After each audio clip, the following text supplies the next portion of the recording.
What's up, good people? Mark Holmes. Oh, and Eagle fans. What's up, good people and Eagle fans? Mark Holmes here, and as always, I want to thank you all for watching, commenting, subscribing, and being part of the Joe Boo Sports Report. Without you guys, as well as you ladies, you know that this literally does not work. Hope everybody's had a great Thirsty Thursday. We've actually got preseason football kicking off here in about a half an hour. The Bears versus Kansas City, and so on. It's been another eventful day in the NFL. The Deshaun Watson settlement has happened, 11 games.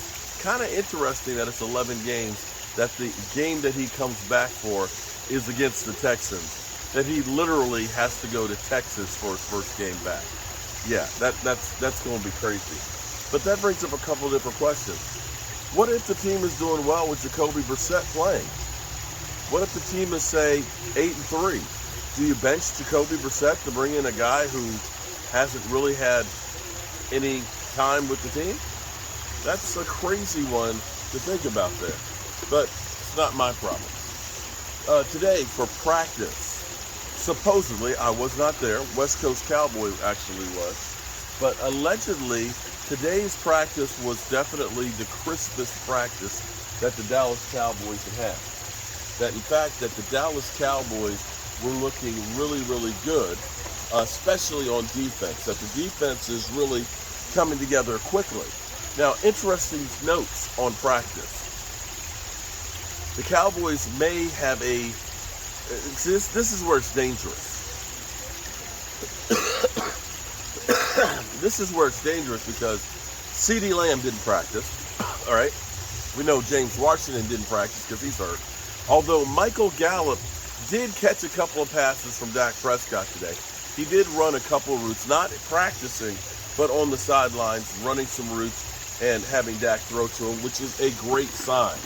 I dare say that is probably the best sign that we've seen that he's a little bit closer.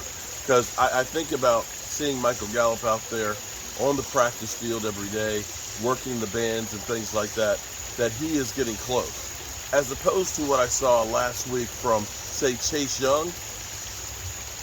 Yeah, he's not looking like he's doing anything on the field. So maybe, just maybe, Michael Gallup won't be November. Maybe it'll be sometime in October. Hell, maybe we'll get way surprised and maybe it'll be the end of September. Who knows? Who knows? Maybe he's healing up faster than anybody else. But here's what's dangerous for the Cowboys is, you think about not having Michael Gallup, you think about not having Ceedee Lamb, you think about not having James Washington, then now you've got Jalen Tolbert, you got Houston, you've got Semi Fioco, you got Noah Brown, and you have Basher, guys all working out with the Cowboys, and they looked good in practice against the Chargers, which should be a really good defense. This is where you get Jerry Jones doing things kind of like when Zeke Elliott was holding out. Remember when Zeke Elliott was in Cabo and we were playing a preseason game and it ended up being that Tony Pollard looked pretty good? You know what? Do you remember what Jerry Jones said? Zeke who? Zeke who? Yeah. Because he started thinking that maybe I don't need Zeke. Yeah. This other guy looks pretty good. And so for the Cowboys, practicing, almost full go against the Chargers, a team that, Lord knows, they have the highest paid safety. And, they got like Joey Bosa out there. And they have a lot of really good players on that defense. The Cowboys offense looking crisp without Amari Cooper, without Ceedee Lamb, may end up making it so that Jerry Jones says, we don't need any receivers. He did say, when recently asked by TM Sleeves about Antonio Brown signing with the Cowboys, and he said, well, I could sign Antonio Brown, but I want to get a look at these young guys. So, yeah, there's that. Have the young guys made enough of an impression to Jerry and Stephen Jones that they say, we don't need anybody else? Now, don't know. But I'm going to ask a hypothetical question to you guys. We know Stephen Jones does not want to spend that money. He loves having that $21 million for cash. But if the Cowboys were to say, you know what, we're going to do one good either trade or signing for the team. One, not just bargain basement one, but one that could be a guy that can make a difference. I pointed out that right now, with the Browns basically saying Jacoby Brissett is our guy, there's not really a market for anybody to trade for Jimmy Garoppolo. And I could actually see San Francisco just releasing him. Should the Cowboys look at signing, say, Jimmy G? Would that be the prudent move to say, you know, we could get better because we're getting a better backup quarterback?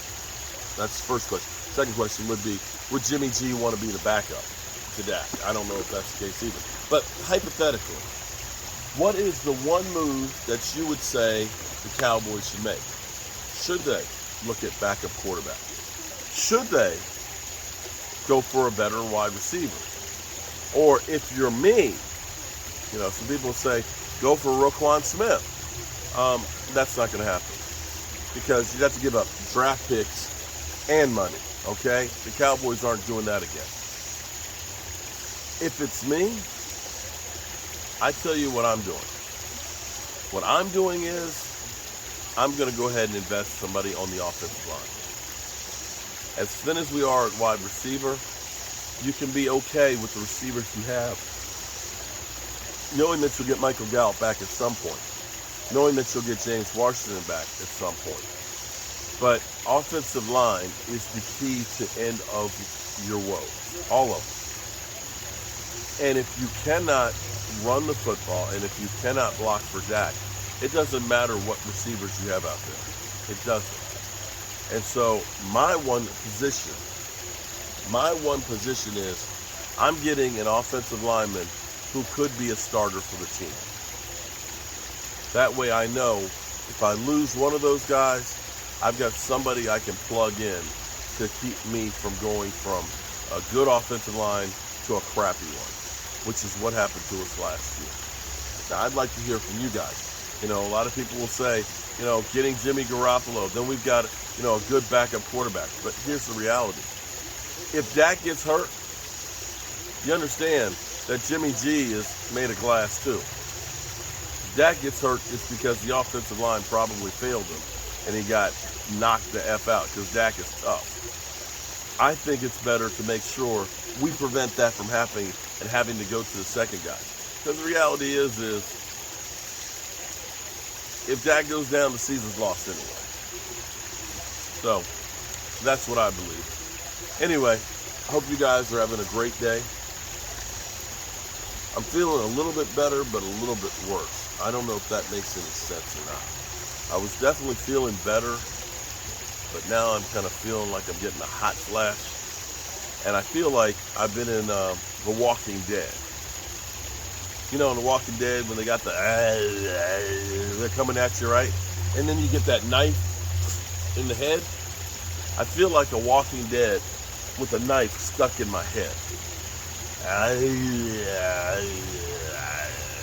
Yeah, that's how I feel.